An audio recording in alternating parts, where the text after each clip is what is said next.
আপনি মানুষকে কষ্ট দিয়ে আপনি রেহাই পাবেন না, কারণ মানুষটা আপনাকে ছেড়ে দিলেও আমার আল্লাহ কিন্তু আপনাকে ছাড় দেবে না। এজন্য মানুষকে আঘাত দিয়ে নয়, মানুষের উপকার করার চেষ্টা করেন, মানুষের পাশে থাকার চেষ্টা করেন, মানুষের হৃদয় জয় করার চেষ্টা করেন। যদি দুনিয়ার বুকে বান্দাকে খুশি করতে পারেন, তাহলে রব আপনা আপনি খুশি হয়ে যাবে। মানুষের চোখের পানি জড়ানোর চেষ্টা করবেন না, বরঞ্চ আপনার কথা দিয়ে, আপনার ব্যবহার দিয়ে মানুষের চোখের পানি মুছে দেওয়ার ব্যবস্থা করেন।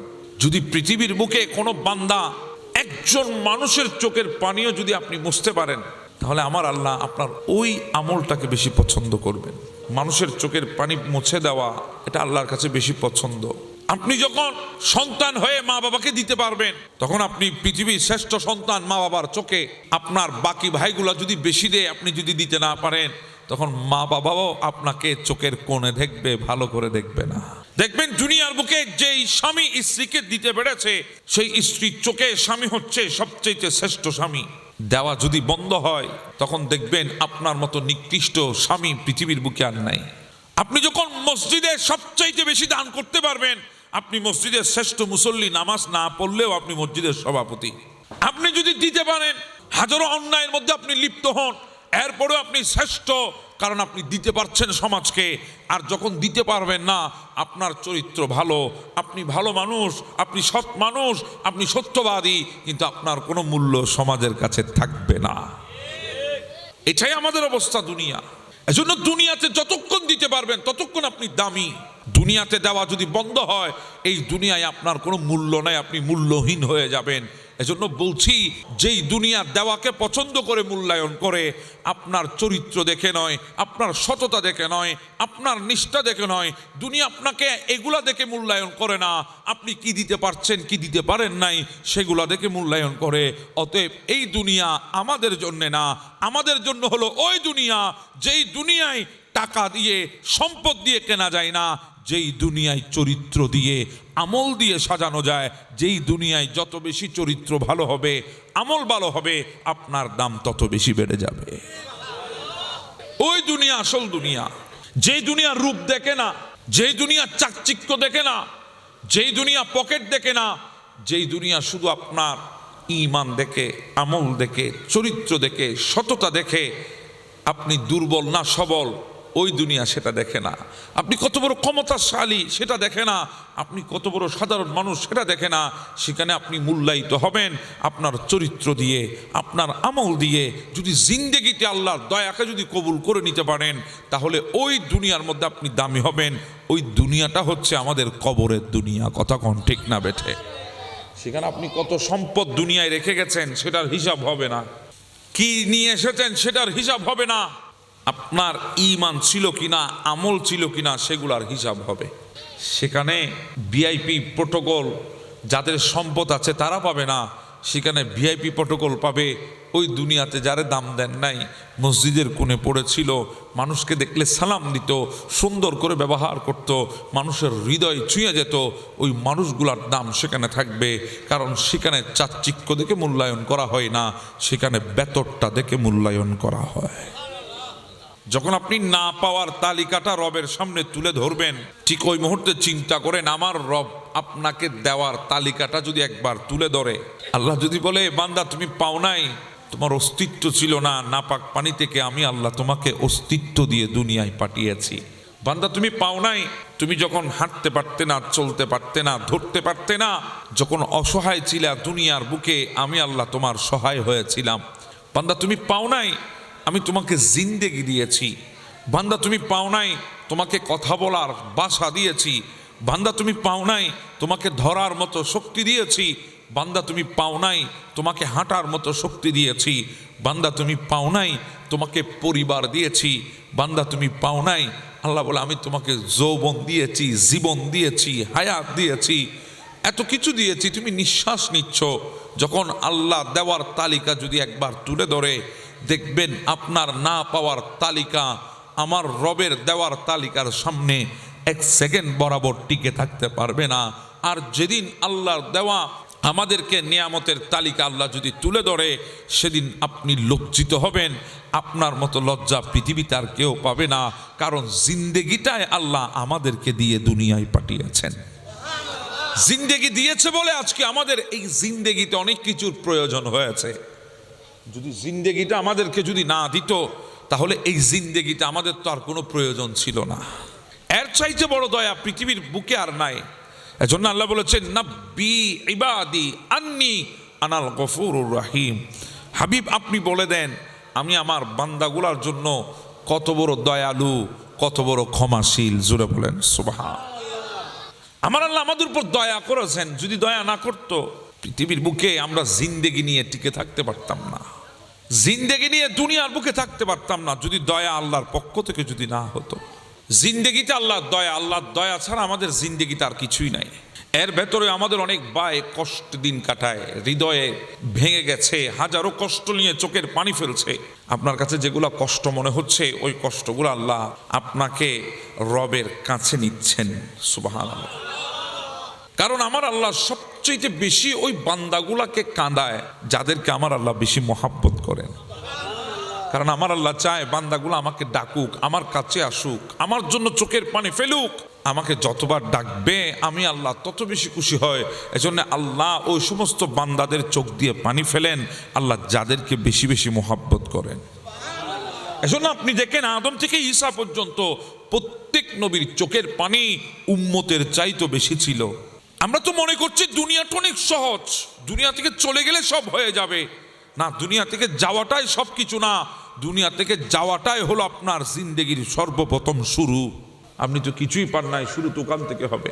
এজন্য যাওয়াকে আপনি সুখ মনে করবেন না, যাওয়াটা আপনার জন্য কঠিন। কারণ যে পরিস্থিতি আছেন ওখানে তার চাইতে আরো পরিস্থিতি খারাপ হবে। পরিস্থিতি ওখানে এটার চাইতে ভালো, সেটা মনে করার কোনো সুযোগ নাই। আপনি যে মানুষকে কষ্ট দিয়েছেন, মানুষের হক মেরে খেয়েছেন, আল্লাহর দরবারে আপনাকে দাঁড় হতেই হবে। সেদিন আবু বকর সিদ্দিক রাদিয়াল্লাহু তাআলা যেদিন আমিরুল মুমিনিন হয়েছেন, সেদিন হযরত ওসমান দাঁড়িয়ে বললেন, হুজুর আমি একটা মামলা দায়ের করব। বলি কার বিরুদ্ধে? বলে ওমরের বিরুদ্ধে মামলা। ওমর লাফ দিয়ে উঠে গেছে, ভাই ওসমান আমি এমন কি করেছি তুমি আমার বিরুদ্ধে মামলা করবা? আমি আপনার থেকে হক পাবো, আপনি আমার হক মেরেছেন, আমার হক আমাকে দেন নাই, আমি হক পাবো। হযরত ওমর রাদিয়াল্লাহু তাআলা বলছেন, ওসমান আমি জিন্দেগিতে তোমার কাছ থেকে টাকা কর্জ নিয়েছি, দিই নাই, এমনটা হয় নাই। আমি তোমার কাছ থেকে জমি নিয়েছি জোর করে, এমনটা হয় নাই। কিসের হক তুমি আমার কাছে পাবে? বলে আমি আপনার কাছে সালামের হক পাবো। বলে কোন দিন? বলে যেদিন আল্লাহর নবী দুনিয়া থেকে চলে গেছে, আপনি রাস্তা দিয়ে যাচ্ছিলেন, আমি আপনাকে দেখেছি, আপনাকে সালাম দিয়েছিলাম, আপনি আমার সালামের উত্তর দেন নাই। হযরত ওমর বলছেন, ভাই যেদিন আল্লাহর নবী দুনিয়া থেকে চলে গেছে আমি তো আমার ভেতরে ছিলাম না, এরপরও যখন তুমি বলছো তুমি সালাম দিয়েছো, তাহলে ঠিক আছে দিয়েছো। ভাই আমারে বলো কি করলে তোমার সালামের হকটা আমার আদায় হবে, কি করলে একটু আমাকে বলো।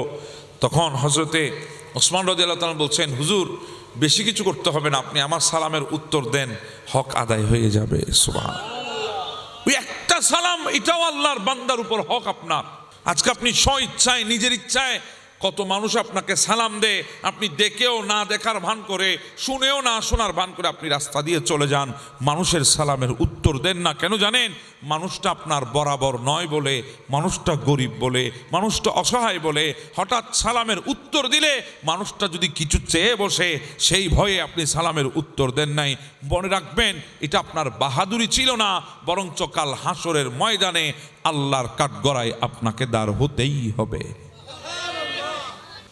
একটা সালামের হকের জন্য আপনাকে দাঁড় হতে হবে। আর সালাম এটা কত বড় নিয়ামত জানেন? মানুষের হৃদয় থেকে হিংসা, ফিতনা বের করে দেওয়ার অন্যতম অস্ত্র হচ্ছে সালাম। কোনো মানুষ যদি আপনার সাথে ঝগড়া করতে আসে, আপনি যদি বলেন আসসালামু আলাইকুম ওয়া রাহমাতুল্লাহ, ওই মানুষ কি আপনাকে গালমন্দ করতে পারবে? লজ্জায় পড়ে যাবে। হ্যাঁ, আপনি জানেন ওই মানুষটা আপনার বিরুদ্ধে ষড়যন্ত্র করছে, আপনি তাকে সালাম দেন, যতবার দেখবেন ততবার দেন। আপনি জানেন ওই মানুষটা আপনার বিরুদ্ধে সমালোচনা করে, গীবত করে, হ্যাঁ আপনি সালাম দেন। ওই মানুষটা আপনার বিরুদ্ধে মানুষকে বুঝায়, আপনার চরিত্রের উপর অপবাদ দেয়, হ্যাঁ আপনি এরপরে ওই বান্দাকে সালাম দেন। আপনি সালাম দিতে থাকেন। পারলে মাঝে মাঝে চায়ের দোকানে বসে ওই মানুষকে কিছু মেহমানদারি করার চেষ্টা করবেন। ওনার অজান্তে আপনি চায়ের বিল দেবেন। উনি খেয়েছে, আপনি বের হওয়ার সময় ওনার চায়ের বিলটা দিয়ে আপনি বের হবেন। যখন আপনি চলে যাবেন, দোকানের সওদাগর বলবে আপনার চায়ের বিল অমুকে দিয়ে দিয়েছে। এবার বলেন তার হৃদয়তে কত বড় একটা ঝটকা লাগবে। চিন্তা করেন আপনি, কত বড় একটা তার হৃদয়ের মধ্যে ধাক্কা লাগবে। আপনি চিন্তা করেন, সে যদি মানুষের বাচ্চা হয়, সে তো চিন্তা করবে, হায় আমি তো ওই ছেলেটার জিন্দেগিতে বদনামি করেছি, কিন্তু ছেলেটা আমাকে দেখলে সালাম দে, ছেলেটা আমার চায়ের বিল দিয়ে চলে গেছে, আমাকে বলেও নাই, আমার সামনে দাঁড়ায়ও নাই। দেখবেন ওই মানুষটা একদিন বলতে বাধ্য হবে, আমি ভুল ছিলাম, ওই ছেলেটাই হক পথে ছিল, সঠিক ছিল, সত্য ছিল, ভালো মানুষের ছেলে ছিল। কথা বলেন ঠিক না বেঠিক? আমরা তো সালামও তো কয়েক ফগার হয়ে গেছে এখন। আমাদের দেশে এখন কেউ সালাম দেয় নেতা হিসাবে জনগণকে। কথা বলেন ঠিক না? মুখে সালাম নাই, এমনি হাত ধরি। আর যখন বড় লোককে, কোনো কৃষক মানুষ, ভ্যান গাড়ি, রিক্সা চালক যদি সালাম দেয়, ওই বড় লোক সাহেব আর মুখে সালাম নিতে পারে না। জি বলেন না ঠিক না বেঠি? আর মোবাইলে সালাম দিলে তো কথাই নাই। আমরা তো সালামের উত্তর না দিয়ে বলি শোনা, সালামের উত্তর কে না? আপনি সালামের উত্তর দিয়েছেন এভাবেই, কারণ সালামটাকে আপনি এত ইজি মনে করেছেন। অথচ সেই আপনি সকাল সন্ধ্যা মুরব্বী দেখলে বলেন আমার জন্য একটু দোয়া করিয়েন। সেই আপনি মসজিদের হুজুরকে বলেন আমার জন্য একটু দোয়া করিয়েন, ওনারাও বলছে দোয়া করব। আমি আপনাদেরকে বলি, কাদ দোয়া কে করে? বলেন না, কাদ দোয়া কে করে? এই দুনিয়াতে মানুষ কই পাবেন যে মানুষ আপনার জন্য চোখের পানি ফেলে ফেলে আল্লাহর দরবারে দোয়া করবে? নিজের জন্য চোখের পানি আসে না, আরেকজনের জন্য কেমনে আসবে? অথচ পৃথিবীর বুকে সবচাইতে বড় দোয়া কি জানেন? আপনি দেখেছেন, আসসালামু আলাইকুম ওয়া রাহমাতুল্লাহ, ও আল্লাহর বান্দা আপনার উপর আল্লাহর রহমত বর্ষিত হোক। এর চাইতে বড় দোয়া পৃথিবীতে আর নাই। আপনার উপর আল্লাহর কি বর্ষিত হোক? রহমত। আপনি বলেছেন ওয়া আলাইকুমুস সালাম ওয়া রাহমাতুল্লাহি ওয়া বারাকাতুহু, তোমার উপর আল্লাহর রহমত বর্ষিত হোক, আল্লাহর বরকত বর্ষিত হোক। এর চাইতে বড় দোয়া আছে? নাই। অথচ আমরা সেগুলো ফেলে দিয়েছি। আজকে আমাদের ভাইয়েরা মুরব্বী দেখলে সালাম দিতে পারে না। আবার কিছু মুরব্বীকে দেখি, ফোলাফাইন যদি সালাম না দিয়ে চলে যায়, রাগান্বিত হয়ে তাদেরকে বিয়াদব বলে ফেলে। আছে না নাই? খবরদার, ফোলাফাইনদেরকে সহজে বিয়াদব বলবেন না। কি বলবেন না? বেয়াদব বলবেন। কেন জানেন? কারণ আপনি তাকে আদব শিক্ষা দেন। আপনি তাকে আদব শিক্ষা দেন নাই, আপনি তাকে বিয়াদব বলেছেন। বিয়াদব বলে আপনি তাকে দূরে সরিয়ে দিয়েছেন, তাকে আপনি কাছে টানেন নাই। যদি আপনি সালাম না দেওয়ার কারণে যদি বলতেন, ভাতিজা এদিকে আসো, ঠিক আছে তুমি আমার সালাম দাও নাই, কোনো অসুবিধা নাই, আমি তোমার কি বলো? সে যদি বলে আপনি আমার চাচা, তুমি আমার কে হও? বলে আমি আপনার ভাতিজা। ও ভাতিজা, তুমি আমার সালাম না দিয়ে চলে গেছো, অসুবিধা নাই, আমি চাচা হয়ে বলছি আসসালামু আলাইকুম ওয়া রাহমাতুল্লাহ। এই কথা যদি আপনি একবার ওই যুবককে বলতে পারতেন। আমাকে বলেন, ওই যুবক জিন্দেগিতে মুরব্বী দেখলে সালাম না দিয়ে যাবে? শিক্ষা পেয়ে গেছে সে।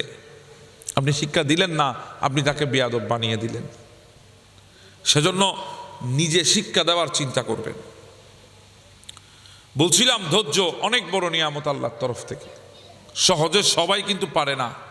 কথা বলেন ঠিক না? আমাদের মধ্যে অনেকে দেখবেন জীবন চলার পথে অনেক মানুষ তার হাত ছেড়ে দিয়েছে, অনেক মানুষ তাকে কষ্ট দিয়েছে, আপন মানুষগুলো দূরে চলে যাচ্ছে। ঠিক ওই মুহূর্তে আপনি অধৈর্য হবেন না। দুনিয়ার আপন জনগুলো আপনাকে ভুল বুঝেছে, হাজার করার পরেও আপনাকে অপবাদ দিয়েছে। ওই কষ্টের মুহূর্তে আপনি যদি ধৈর্য ধারণ করে রবের উপরে যদি ভরসা করে যদি বসে যান, দেখবেন আমার আল্লাহর রহমতের দুয়ার আপনার জন্য খুলে দিয়েছেন। আপনার কাজ ধৈর্য ধারণ করা। ধৈর্য যদি ধারণ করতে পারেন, রহমত আমার আল্লাহ দেবে, আমার আল্লাহ আপনার জন্য রহমত পাঠাবে। কারণ আমার রব ওই বান্দাদের সাথে থাকে যেই বান্দাগুলা জমিনের মধ্যে হাজারো কষ্টে পড়ার পরেও ধৈর্যের মধ্যে থাকে, আল্লাহর দরবারে মদত চায়, সাহায্য চায়, আল্লাহ ওই বান্দাগুলার পাশে সব সময় থাকেন। কথা বলেন ঠিক না? আমি একজন নবীর কথা বলি, ওনাকে আল্লাহ বাদশাহী দিয়েছেন। বাদশাহী, গোটা কায়নাতের বাদশাহী ওনার ঝুলির মধ্যে ছিল। সম্পদের কোনো কমতি ছিল না, পশুর পাল, ব্যবসা বাণিজ্য সব কিছু ওনার ছিল। পরিবারও অনেক বড় ছিল। হঠাৎ একদিন তিনি আল্লাহর দরবারে ফরিয়াদ করেছেন, মাওলা তুমি আমাকে যা দিয়েছো আমি সমস্ত কিছুর উপরে শুকর আদায় করছি, আলহামদুলিল্লাহ। আল্লাহ পৃথিবীর বুকে আমি তোমার শুকর আদায় করছি। আল্লাহ আমি তোমার প্রশংসা করছি, তোমার নিয়ামতের শুকর আদায় করছি। আল্লাহ, আমি তোমার প্রিয় হতে পেরেছি। তখন আল্লাহ বলছে, ও আমার পয়গম্বর, অবশ্যই আপনি আমার প্রিয়, না হলে তো পয়গম্বর হতেন না। কিন্তু তবে আমার কাছে সবচেয়ে প্রিয় হচ্ছে শুকরকারী বান্দার চাইতে ধৈর্যশীল বান্দা। সুবহানাল্লাহ। শুকর আদায় করা সহজ, কিন্তু ধৈর্য ধারণ করা কঠিন। ওই আল্লাহর পয়গম্বর ফরিয়াদ করেছেন, মাওলা আপনি যদি আমাকে সবরকারী বান্দা হিসেবে যদি কবুল করতেন। আমার আল্লাহ বলে, পয়গম্বর সবর অনেক কঠিন, ধৈর্য অনেক কঠিন, আপনি পারবেন না। বলে, আল্লাহ আপনি যদি আমাকে সুযোগ দেন তাহলে আমি একটু চেষ্টা করে দেখতে, অসুবিধা কোথায়? আমার আল্লাহ বলে, ঠিক আছে। তিনি একদিন দাঁড়িয়ে আছেন রাজপ্রাসাদের সামনে, হঠাৎ করে ওনার পেছনে ফিরে উনি দেখছেন রাজপ্রাসাদ আর রাজপ্রাসাদ নাই, এটা ধুলের সাথে মিশে গেছে। আচ্ছা বলেন, ওই সময় যদি আমরা হতাম, কত হায় হতাশ আমাদের থাকতো, অধৈর্য আমরা হয়ে যেতাম। কিন্তু আল্লাহর পয়গম্বর উনি ওই অবস্থা দেখে বলছেন আলহামদুলিল্লাহ, ধৈর্য ধারণ করেছেন। সামনে দুই এক কদম বাড়ানোর সাথে সাথে পেছন দিক থেকে খবর আসলো, আপনার যেই কন্যার সন্তানগুলা ছিল এরা মাদ্রাসায় এলমে দ্বীন অর্জন করার জন্য গেছে, মাদ্রাসার দেওয়াল পরে আপনার সন্তান সন্ততি সবাই মারা গেছে। ওই পয়গম্বর তিনি তখনও বলছেন আলহামদুলিল্লাহ। হঠাৎ কিছুক্ষণ পরে আরেকজন খবর দিল, হুজুর পশুর পাল ছিল আপনার, উটের পাল, ভেড়ার পাল, ছাগলের পাল, এগুলা সবগুলা মুহূর্তের মধ্যে এক বিরল রোগে আক্রান্ত হয়ে সবাই মারা গেছে। ওই পয়গম্বর বলছে আলহামদুলিল্লাহ। কিছুক্ষণ পরে আবার খবর আসলো, ওনার আত্মীয় স্বজন, পাড়া প্রতিবেশী সবাই ওনাকে আস্তে আস্তে করে ছেড়ে দিয়ে সবাই চলে যাচ্ছে, কেউ আর ওনার সাথে নাই। কারণ দুনিয়া যার কাছে টাকা আছে তার জন্যে, যার কাছে সম্পদ নাই তার জন্য দুনিয়া না। কথা বলেন ঠিক না?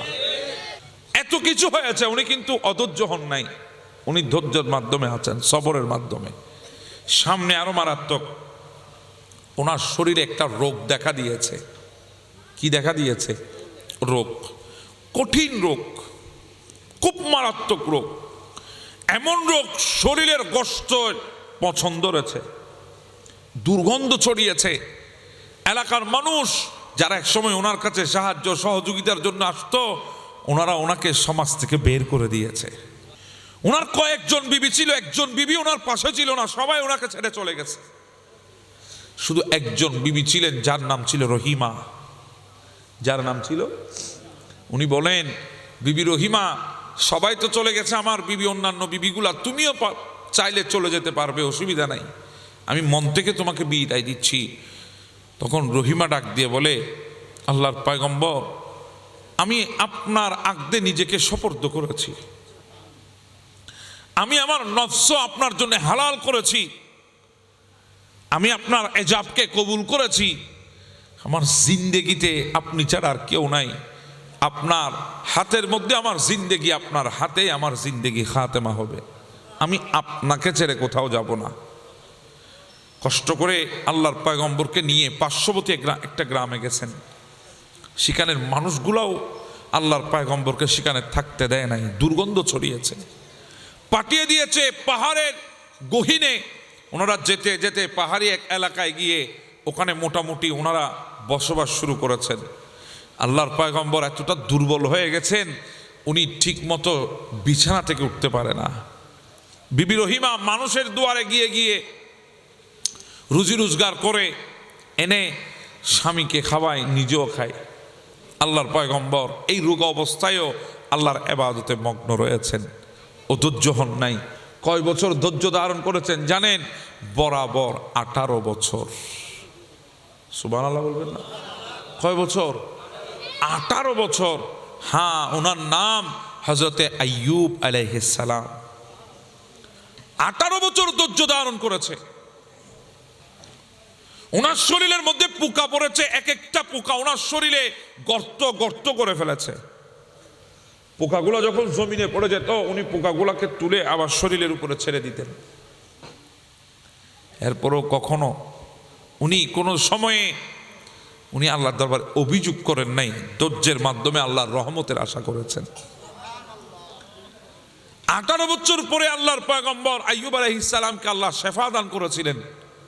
শুধুমাত্র ধৈর্যের পরীক্ষা নিয়েছিলেন আল্লাহ, তো আজকে দেখেন আমাদের হুট করে যদি একটা আমাদের সামনে বিপদ চলে আসে, হয়তো বিপদটা আমাদের কিছুক্ষণের জন্যে, হয়তো একদিনের জন্যে, না হলে 2 দিনের জন্যে, না হলে 2 মাসের জন্যে, না হলে 3 মাসের জন্যে, না হলে 1 বছরের জন্যে, আমরা অনেকেই আল্লাহর রহমত থেকে নৈরাশ হয়ে যায়।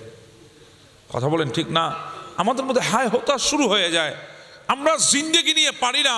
তখন আমাদের অনেক ভাই নিজের জিন্দেগি দেওয়ার মতো সিদ্ধান্ত নিয়ে আত্মহত্যা পর্যন্ত করতে যায়, আছে না নাই? সে মনে করে জিন্দেগি যদি শেষ হয়ে যায় সব কিছুর অবসান হবে। আরে ভাই, সব কিছুর অবসান নয়, তুমি যেভাবে আত্মহত্যার মাধ্যমে তোমার আত্মাকে আত্মহতি করছো, তোমার আত্মহত্যার মাধ্যমে তোমার জিন্দেগিটা তুমি কোরবান করছো, মৃত্যুকে বরণ করছো, ওই মৃত্যু তোমার জন্য এত সহজ নয়, ওই কবরটাও তোমার জন্য এত সহজ নয়। একবার চিন্তা করেন, আল্লাহর পয়গম্বর 18 বছর পরে শেফা পেয়েছেন। কয় বছর পর? 18 বছর। আমাদের দেশে দেখবেন বেশির থেকে বেশি মানুষ অসুস্থ থাকলে 2 বছর, 1 বছর, 1.5 বছর, কথা বলেন ঠিক না, এরপরে শেফা পায়। আর কিছু হলে 1 সপ্তাহ, 2 সপ্তাহ, 3 সপ্তাহ, এরপরে শেফা পায়। কষ্ট হলে হয়তো ছোটবেলায় কয়েক বছর কষ্ট পেয়েছে, যৌবনকালে টাকা পয়সা ইনকাম করার পর কষ্টটা লাঘব হয়ে গেছে। কিন্তু আল্লাহর পয়গম্বর 18 বছর রোগ অবস্থায় ছিলেন, 18 বছর কষ্ট পেয়েছেন, 18টি বছর কাটিয়েছেন পাহাড়ের গহীনে, রাজপ্রাসাদ হারিয়েছেন, সম্পদ হারিয়েছেন, যশখ্যাতি হারিয়েছেন, সমাজ হারিয়েছেন, সব হারিয়ে একাকী অবস্থায় 18 বছর অতিবাহিত হয়েছে। আমার আল্লাহ জিবরিলকে বলো, জিবরিল যা আমার পয়গম্বরকে এবার একটু শেফাত ব্যবস্থা করো। জিবরিল গিয়ে একটা কূপের কিনারায় নিয়ে গিয়ে আল্লাহর পয়গম্বরকে গোসল করিয়েছেন। সাথে সাথে আল্লাহ রব্বুল আলামিন ওনার শরীরের যত রোগ, আল্লাহ ওগুলা থেকে ওনাকে মুহূর্তের মধ্যে শেফা দান করে দিয়েছেন। এজন্যে গোটা পৃথিবীর চিকিৎসা বিজ্ঞানের বিজ্ঞানী যেখানে শেষ, সেখানে আল্লাহর কুদরতের বিজ্ঞান শুরু হয়ে যায়। উনি মুহূর্তে শেফা পেয়েছেন। জিবরিল বলেছেন, ওগো আল্লাহর পয়গম্বর যান, আপনি ফিরে যান আপনার এলাকায়। উনি বলছেন, আল্লাহর নবী আইয়ুব কিছুই তো নাই, সব তো শেষ, কিভাবে যাব? বলে আপনি যান, আপনি হাঁটতে থাকেন, আপনার এলাকায় যেতে থাকেন। তখন আল্লাহর পয়গম্বর আইয়ুব আলাইহিস সালাম যখন যাচ্ছিলেন, হাঁটতে হাঁটতে যখন ওনার এলাকায় প্রবেশ করছে, দূর থেকে দেখা যায় ওনার রাজপ্রাসাদটা আগের মতো দাঁড়িয়ে আছে। একটু জোরে বলেন না সুবহানাল্লাহ। যখন হাঁটতে হাঁটতে আর একটু সামনের দিকে গেল, দেখতেছে মরুভূমির মধ্যে ওনার উটের পাল, ওনার ভেড়ার পাল, ওনার ছাগলের পাল, এগুলো সব বিচরণ করতেছে। উনি এগুলো দূর থেকে দেখতেছেন। আর একটু সামনে গেল, দেখতেছে ওনার সন্তান সন্ততি, মাদ্রাসার দেওয়াল পড়ে যারা মারা গেছেন, এনারা সবাই দৌড় দিয়ে ওনার কাছে আসতেছে। দেখতেছে ওনার আত্মীয় স্বজন সবাই ফিরে এসেছে, ওনার বিবিগণ ওনার কাছে চলে এসেছে। এই জন্য বলছিলাম, বিপদে যদি ধৈর্য ধারণ করতে পারেন, আল্লাহ যদ্দূর নিয়েছে তার চাইতে আরো দ্বিগুণ বাড়িয়ে দেবেন। কথা বলেন ঠিক না? এজন্য দেওয়ার চিন্তা করবেন, মানুষকে ধৈর্য ধারণ করার চেষ্টা করবেন। আপনাকে অনেকে অনেক কিছু বলেছে, আপনি খামোশ হয়ে যান। আপনাকে কেউ যদি আঘাত করে কষ্ট দেয়, আপনার জিন্দেগির সবচাইতে উত্তম প্রতিশোধ কি জানেন? কেউ আপনাকে কষ্ট দিয়েছে, আপনার হৃদয় ভেঙেছে, আপনার উপর জুলুম করেছে, এগুলার সবচাইতে উত্তম প্রতিশোধ হচ্ছে আপনি চুপ করে তার কাছ থেকে নিজেকে দূরে সরিয়ে নেওয়া। তাকে কষ্ট দেওয়া না, আপনি নিজেকে চুপ করে দূরে সরে যাবেন, কাউকে বলতে যাবেন না, কাউকে জানতে দিবেন না, আপনি নিজেকে দূরে সরিয়ে নেন, চুপ হয়ে যান। অপবাদ দিয়েছে সেগুলো আপনি কবুল করে দূরে সরে যান, ধৈর্য ধারণ করেন। দুনিয়াকে বিচার না দিয়ে আপনি রবকে বিচার দেন, কারণ দুনিয়ার বিচারের মধ্যে গাফিলতি আছে, আমার রবের বিচারে গাফিলতি নাই। প্রত্যেকটা কিছুর অনুপরমাণু হিসাব আপনাকে আমার রবের দরবারে দিতে হবে, আপনি রেহাই পাবেন না।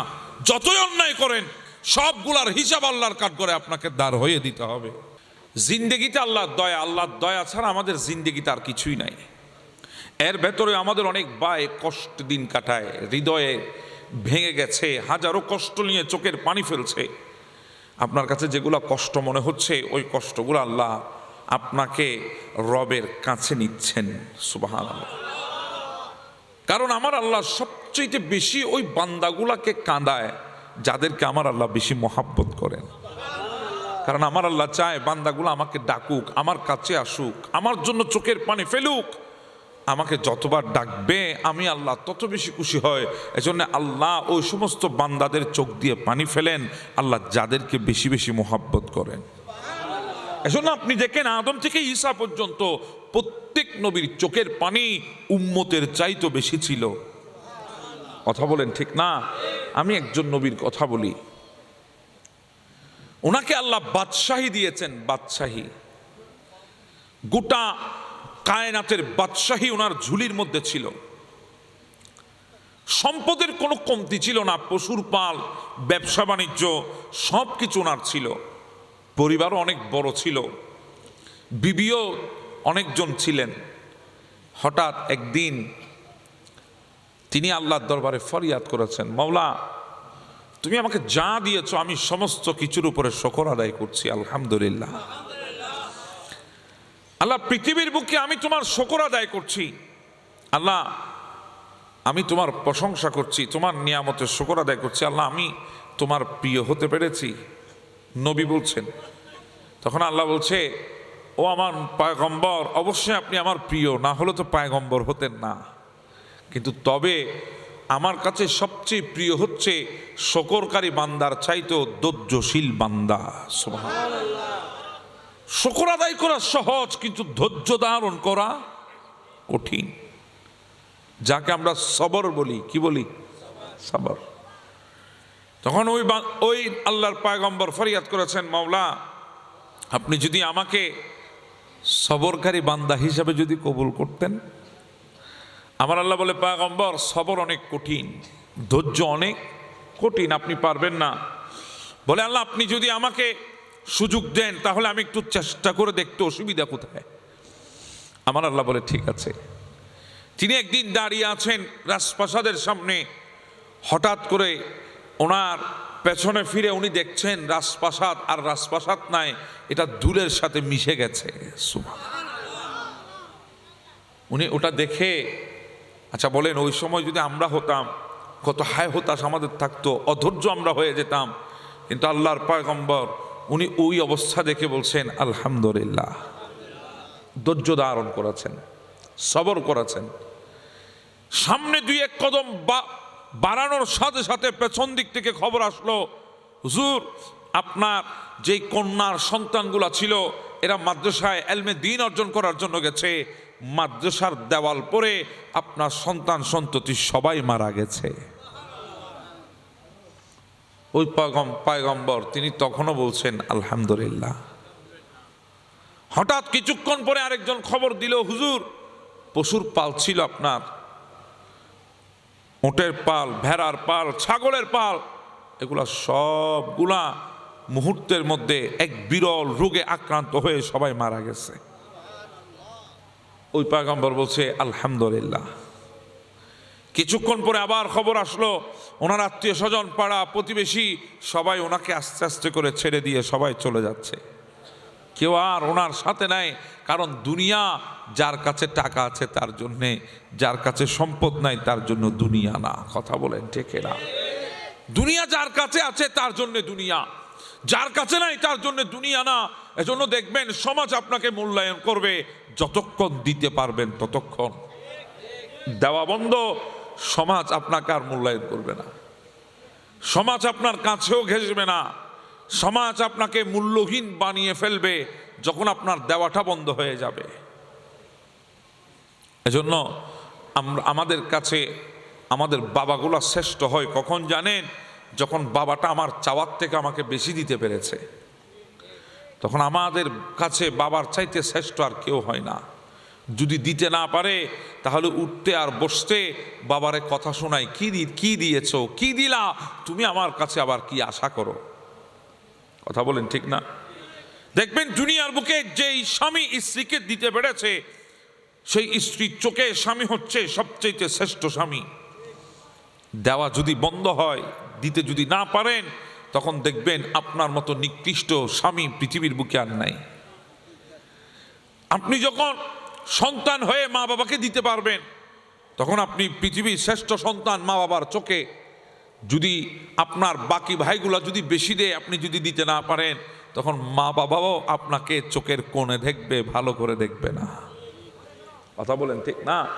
এটা দুনিয়ার নিয়ম, এটা দুনিয়ার সিস্টেম। এটাই আপনি যখন মসজিদে সবচাইতে বেশি দান করতে পারবেন, আপনি মসজিদের শ্রেষ্ঠ মুসল্লি, নামাজ না পড়লেও আপনি মসজিদের সভাপতি।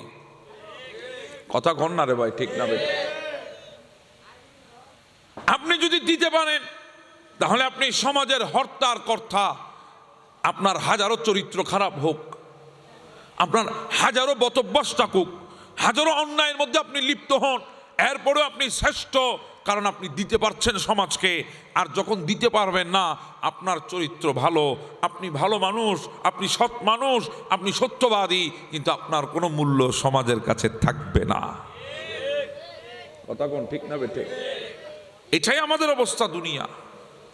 এজন্য দুনিয়াতে যতক্ষণ দিতে পারবেন ততক্ষণ আপনি দামি। দুনিয়াতে দেওয়া যদি বন্ধ হয়, এই দুনিয়ায় আপনার কোনো মূল্য নাই, আপনি মূল্যহীন হয়ে যাবেন। এজন্য বলছি, এই দুনিয়ার জন্য, যেই দুনিয়া দেওয়াকে পছন্দ করে মূল্যায়ন করে, আপনার চরিত্র দেখে নয়, আপনার সততা দেখে নয়, আপনার নিষ্ঠা দেখে নয়, দুনিয়া আপনাকে এগুলা দেখে মূল্যায়ন করে না। আপনি কি দিতে পারছেন, কি দিতে পারেন নাই, সেগুলা দেখে মূল্যায়ন করে। অতএব এই দুনিয়া আমাদের জন্য না, আমাদের জন্য হলো ওই দুনিয়া, যেই দুনিয়ায় টাকা দিয়ে, সম্পদ দিয়ে কেনা যায় না, যেই দুনিয়ায় চরিত্র দিয়ে, আমল দিয়ে সাজানো যায়। যেই দুনিয়ায় যত বেশি চরিত্র ভালো হবে, আমল ভালো হবে, আপনার দাম তত বেশি বেড়ে যাবে। কথা বলেন ঠিক না? ওই দুনিয়া আসল দুনিয়া, যেই দুনিয়ার রূপ দেখে না, যেই দুনিয়া চাকচিক্য দেখে না, যেই দুনিয়া পকেট দেখে না, যেই দুনিয়া শুধু আপনার ঈমান দেখে, আমল দেখে, চরিত্র দেখে, সততা দেখে, আপনি দুর্বল না সবল, ওই দুনিয়া সেটা দেখে না।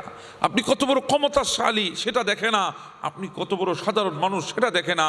সেখানে আপনি মূল্যায়িত হবেন আপনার চরিত্র দিয়ে, আপনার আমল দিয়ে। যদি জিন্দেগিতে আল্লাহর দয়াকে যদি কবুল করে নিতে পারেন, তাহলে ওই দুনিয়ার মধ্যে আপনি দামি হবেন। ওই দুনিয়াটা হচ্ছে আমাদের কবরের দুনিয়া। কথা কোন ঠিক না বেঠে? সেখানে আপনি কত সম্পদ দুনিয়ায় রেখে গেছেন সেটার হিসাব হবে না, কি নিয়ে এসেছেন সেটার হিসাব হবে না, আপনার ঈমান ছিল কিনা, আমল ছিল কিনা, সেগুলার হিসাব হবে। কথা বলেন ঠিক না?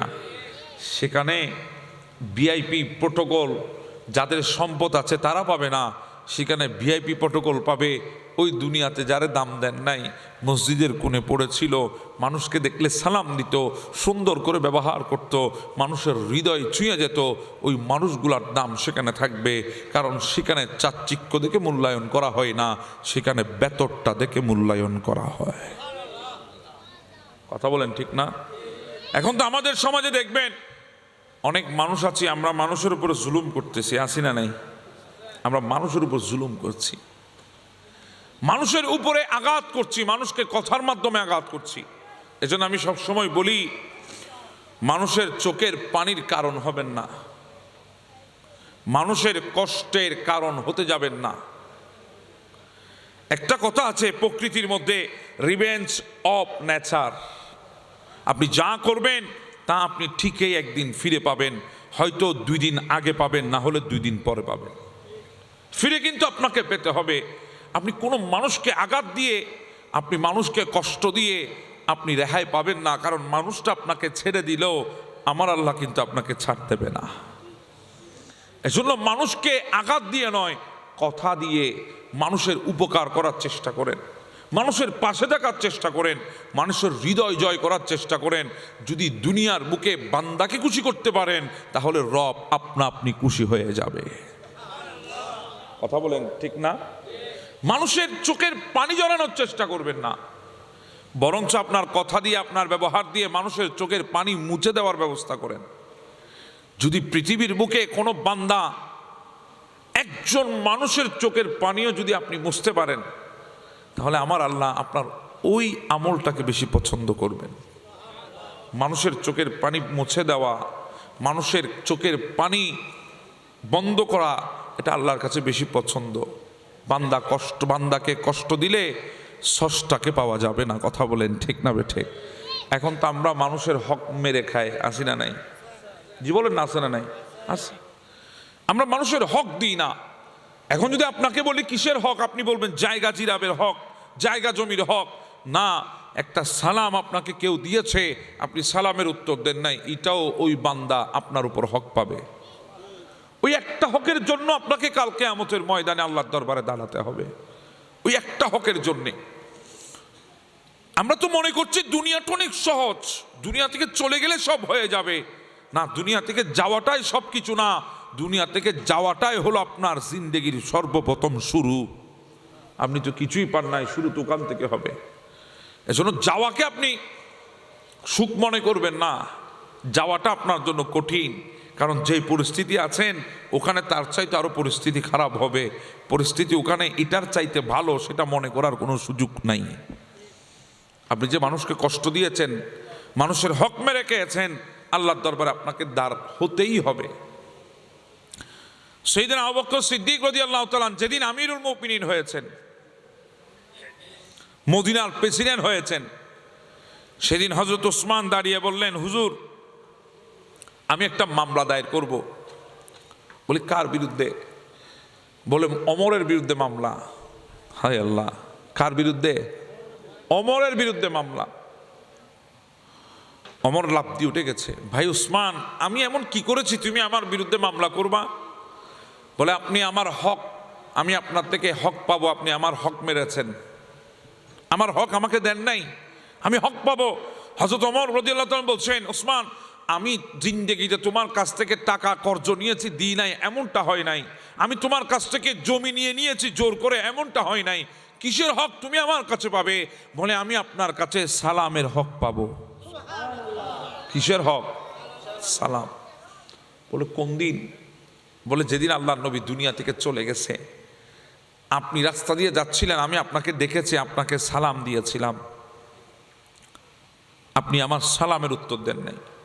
হযরত ওমর বলছেন, ভাই যেদিন আল্লাহর নবী দুনিয়া থেকে চলে গেছে আমি তো আমার ভেতরে ছিলাম না, এরপরও যখন তুমি বলছো তুমি সালাম দিয়েছো, তাহলে ঠিক আছে দিয়েছো, ভাই আমারে বলো কি করলে তোমার সালামের হকটা আমার আদায় হবে, কি করলে একটু আমাকে বলো।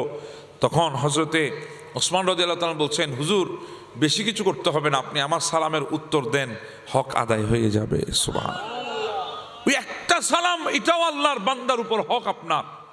আজকে আপনি স্ব ইচ্ছায়, নিজের ইচ্ছায়, কত মানুষ আপনাকে সালাম দেয়, আপনি দেখেও না দেখার ভান করে, শুনেও না শোনার ভান করে আপনি রাস্তা দিয়ে চলে যান, মানুষের সালামের উত্তর দেন না। কেন জানেন? মানুষটা আপনার বরাবর নয় বলে, মানুষটা গরিব বলে, মানুষটা অসহায় বলে। হঠাৎ সালামের উত্তর দিলে মানুষটা যদি কিছু চেয়ে বসে, সেই ভয়ে আপনি সালামের উত্তর দেন নাই। মনে রাখবেন, এটা আপনার বাহাদুরি ছিল না, বরঞ্চ কাল হাসরের ময়দানে আল্লাহর কাঠগড়ায় আপনাকে দাঁড় হতেই হবে।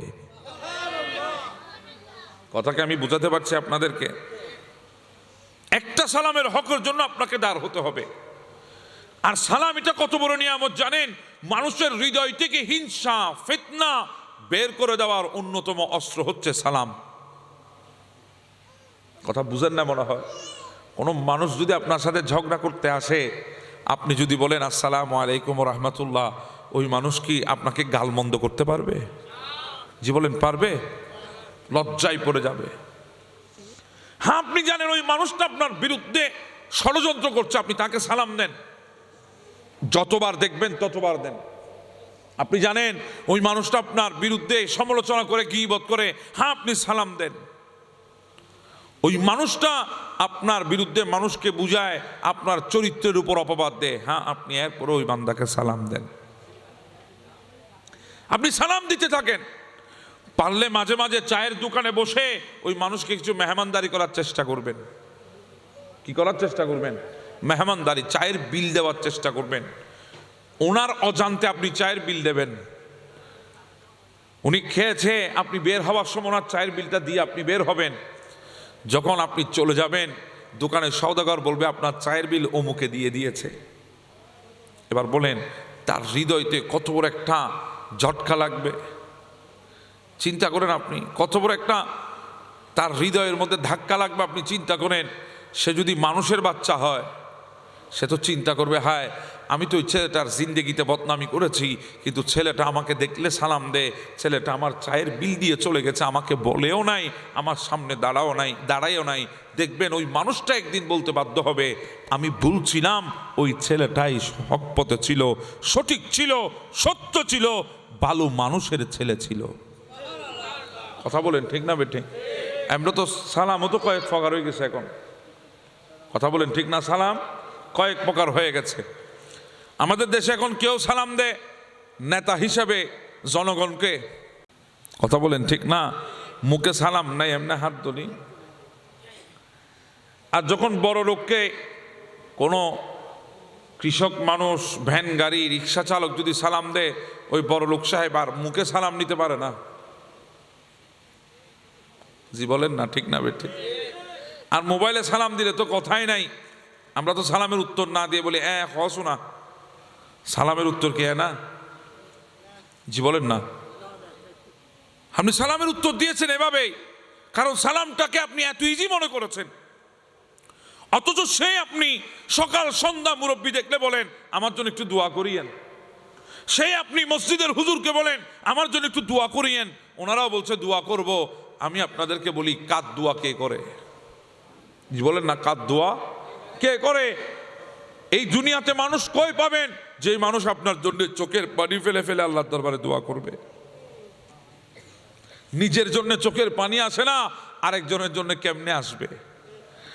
অথচ পৃথিবীর বুকে সবচাইতে বড় দোয়া কি জানেন?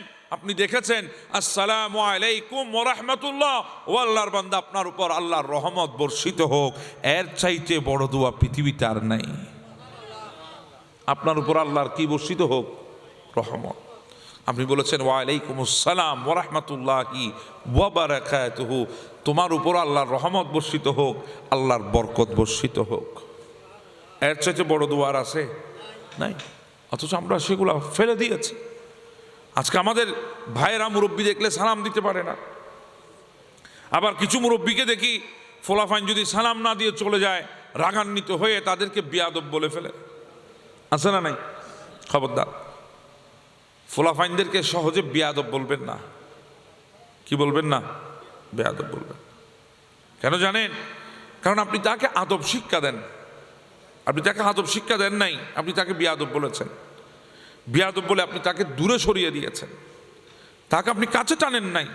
যদি আপনি সালাম না দেওয়ার কারণে যদি বলতেন ভাতিজা এদিকে আসো, ঠিক আছে তুমি আমার সালাম দাও নাই, কোনো অসুবিধা নাই, আমি তোমার কি বলো? সে যদি বলে আপনি আমার চাচা, তুমি আমার কে হও? বলে আমি আপনার ভাতিজা। ও ভাতিজা, তুমি আমার সালাম না দিয়ে চলে গেছো, অসুবিধা নাই, আমি চাচা হয়ে বলছি আসসালামু আলাইকুম ওয়া রাহমাতুল্লাহ।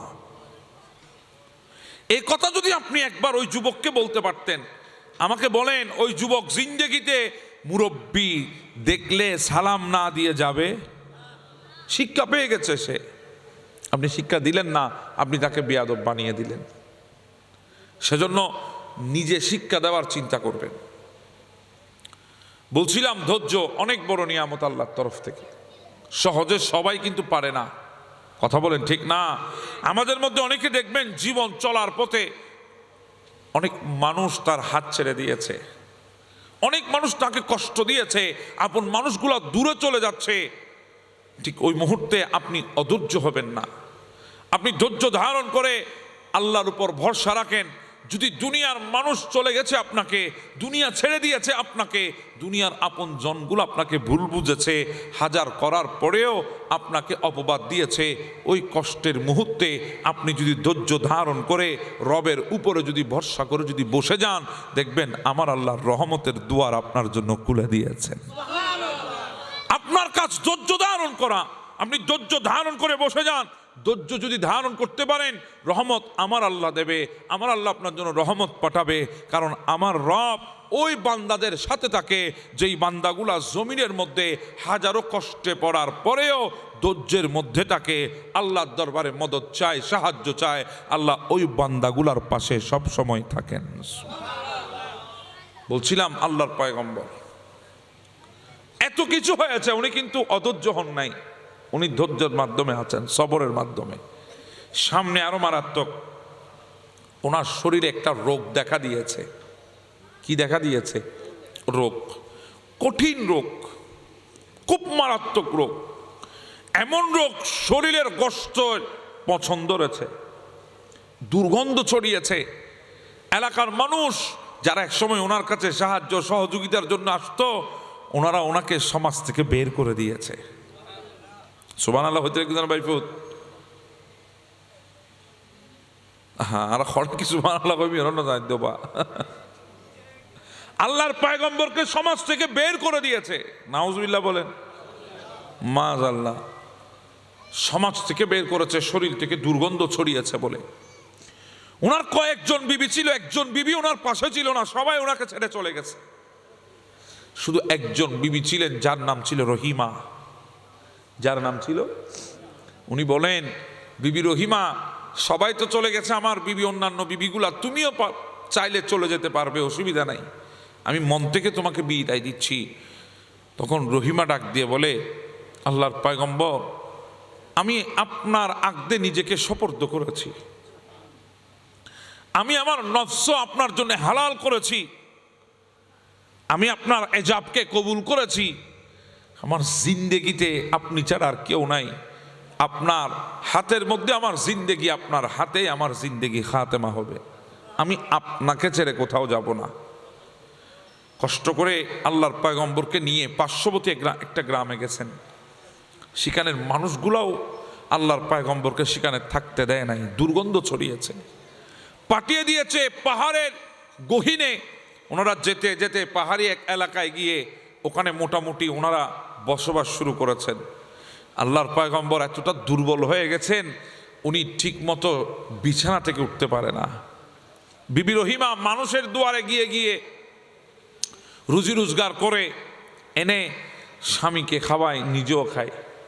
আল্লাহর পয়গম্বর এই রোগ অবস্থায়ও আল্লাহর ইবাদতে মগ্ন রয়েছেন, ও ধৈর্য হন নাই। কয় বছর ধৈর্য ধারণ করেছেন জানেন? বরাবর 18 বছর। সুবহানাল্লাহ বলবেন না? কয় বছর? 18 বছর। হ্যাঁ, ওনার নাম হযরতে আইয়ুব আলাইহিস সালাম। 18 বছর ধৈর্য ধারণ করেছে। ওনার শরীরের মধ্যে পোকা পড়েছে, এক একটা পোকা ওনার শরীরে গর্ত গর্ত করে ফেলেছে। পোকাগুলো যখন জমিনে পড়ে যেত, উনি পোকাগুলোকে তুলে আবার শরীরের উপরে ছেড়ে দিতেন। এরপরও কখনো উনি কোনো সময়ে উনি আল্লাহর দরবারে অভিযোগ করেন নাই, ধৈর্যের মাধ্যমে আল্লাহর রহমতের আশা করেছেন। 18 বছর পরে আল্লাহর পয়গম্বর আইয়ুব আলাইহিস সালামকে আল্লাহ শেফা দান করেছিলেন, শুধুমাত্র ধৈর্যের পরীক্ষা নিয়েছিলেন আল্লাহ। তো আজকে দেখেন, আমাদের হুট করে যদি একটা আমাদের সামনে বিপদ চলে আসে, হয়তো বিপদটা আমাদের কিছুক্ষণের জন্যে, হয়তো একদিনের জন্যে, না হলে 2 দিনের জন্যে, না হলে 2 মাসের জন্যে, না হলে 3 মাসের জন্যে, না হলে 1 বছরের জন্যে, আমরা অনেকেই আল্লাহর রহমত থেকে নৈরাশ হয়ে যায়। কথা বলেন ঠিক না? আমাদের মধ্যে হায় হতাশ শুরু হয়ে যায়, আমরা জিন্দেগি নিয়ে পারি না। তখন আমাদের অনেক ভাই নিজের জিন্দেগি দেওয়ার মতো সিদ্ধান্ত নিয়ে আত্মহত্যা পর্যন্ত করতে যায়, আছে না নাই? সে মনে করে জিন্দেগি যদি শেষ হয়ে যায় সব কিছুর অবসান হবে। আরে ভাই, সব কিছুর অবসান নয়। তুমি যেভাবে আত্মহত্যার মাধ্যমে তোমার আত্মাকে আত্মহতি করছো, তোমার আত্মহত্যার মাধ্যমে তোমার জিন্দেগিটা তুমি কোরবান করছো, মৃত্যুকে বরণ করছো, ওই মৃত্যু তোমার জন্য এত সহজ নয়, ওই কবরটাও তোমার জন্য এত সহজ নয়। একবার চিন্তা করেন। আল্লাহর পয়গম্বর 18 বছর পরে শেফা পেয়েছেন। কয় বছর পর? 18 বছর। আমাদের দেশে দেখবেন বেশির থেকে বেশি মানুষ অসুস্থ থাকলে 2 বছর, 1 বছর, 1.5 বছর, কথা বলেন ঠিক না, এরপরে শেফা পায়। আর কিছু হলে 1 সপ্তাহ, 2 সপ্তাহ, 3 সপ্তাহ, এরপরে শেফা পায়।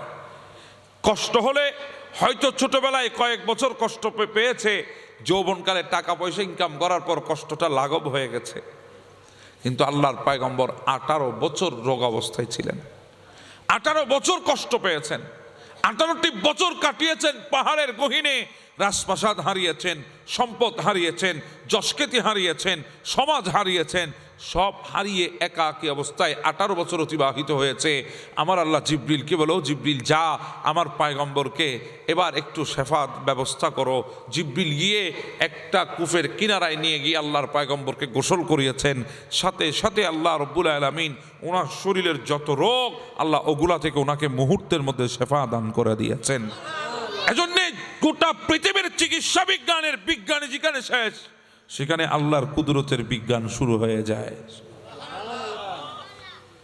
উনি মুহূর্তে শেফা পেয়েছেন।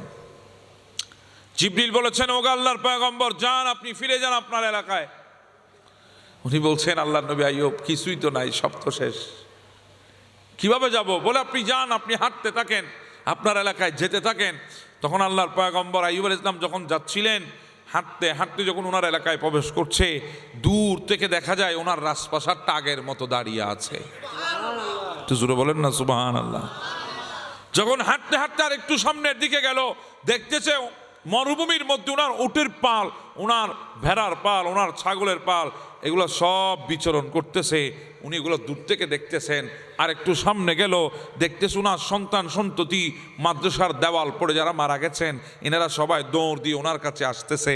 দেখতেছে ওনার আত্মীয় স্বজন সবাই ফিরে এসেছে, ওনার বিবিগণ ওনার কাছে চলে এসেছে।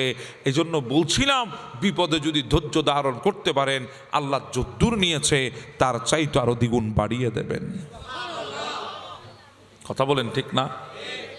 এজন্য দেওয়ার চিন্তা করবেন, মানুষকে ধৈর্য ধারণ করার চেষ্টা করবেন। আপনাকে অনেকে অনেক কিছু বলেছে, আপনি খামোশ হয়ে যান। আপনাকে কেউ যদি আঘাত করে কষ্ট দেয়, আপনার জিন্দেগির সবচাইতে উত্তম প্রতিশোধ কি জানেন? কেউ আপনাকে কষ্ট দিয়েছে, আপনার হৃদয় ভেঙেছে, আপনার উপর জুলুম করেছে, এগুলার সবচাইতে উত্তম প্রতিশোধ হচ্ছে আপনি চুপ করে তার কাছ থেকে নিজেকে দূরে সরিয়ে নেওয়া, তাকে কষ্ট দেওয়া না। আপনার কেন কষ্ট দিয়েছে আপনিও মরিয়া হয়ে যাবেন তাকে কষ্ট দেওয়ার জন্য না, এমনটা না। আপনি নিজেকে চুপ করে দূরে সরে যাবেন। কারো কাছে আপনি বুঝাতে যাবেন না, কাউকে বলতে যাবেন না, কাউকে জানতে দিবেন না। আপনি নিজেকে দূরে সরিয়ে নেন, আপনি খামোশ হয়ে যান, চুপ হয়ে যান। অপবাদ দিয়েছে সেগুলো আপনি কবুল করে দূরে সরে যান। আপনি সবর ধারণ করেন, ধৈর্য ধারণ করেন। দুনিয়াকে বিচার না দিয়ে আপনি রবকে বিচার দেন, কারণ দুনিয়ার বিচারের মধ্যে গাফিলতি আছে, আমার রবের বিচারে গাফিলতি নাই। কথা বলেন ঠিক না? প্রত্যেকটা কিছুর অনুপরমাণু হিসাব আপনাকে আমার রবের দরবারে দিতে হবে। আপনি রেহাই পাবেন না। যতই অন্যায় করেন, যতই অনাচার করেন, অবিচার করেন, সবগুলার হিসাব আল্লাহর কাঠগড়ায় আপনাকে দাঁড় হয়ে দিতে হবে। বাঁচার কোনো সুযোগ আপনার নাই।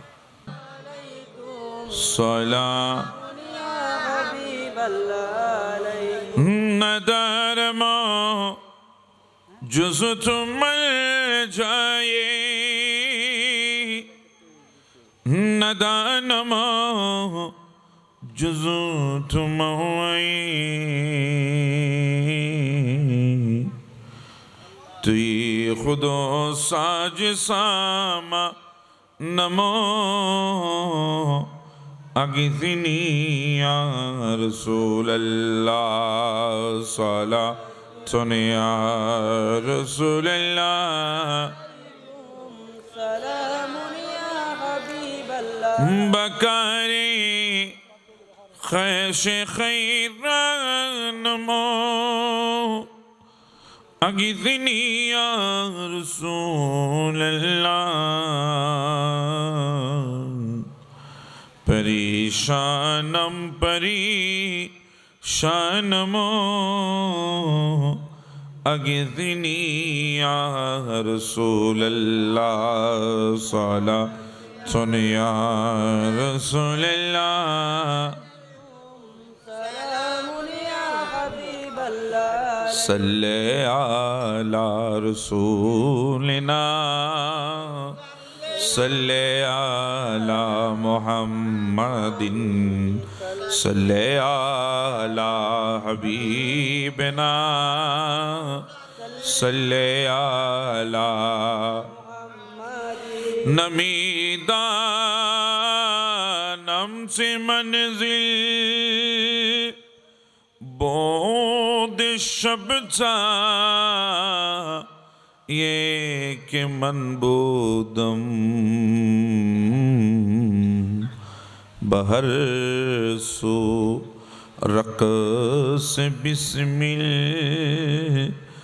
بود شب جاں یہ کہ من بودم صلی علی رسولنا صلی علی محمد صلی علی حبیبنا صلی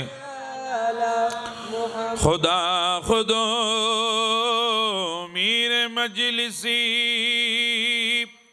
بود اندر لامکاں خسرو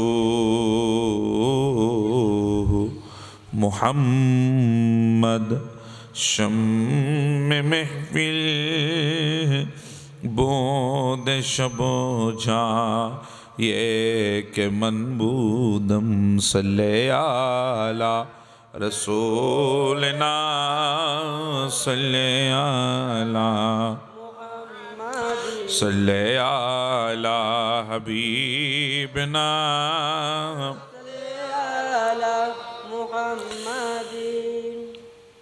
حق لا الہ الا اللہ لا الہ پڑھیے لا الہ الا اللہ لا الہ حسبی ربی جل لا ما فی قلبی غیر اللہ حسبی ربی جل لا ما فی قلبی غیر اللہ نور محمد صلی اللہ نور محمد صلی اللہ پڑھیے لا الہ الا اللہ کہ لا الہ الا اللہ لا الہ پڑھیے لا الہ الا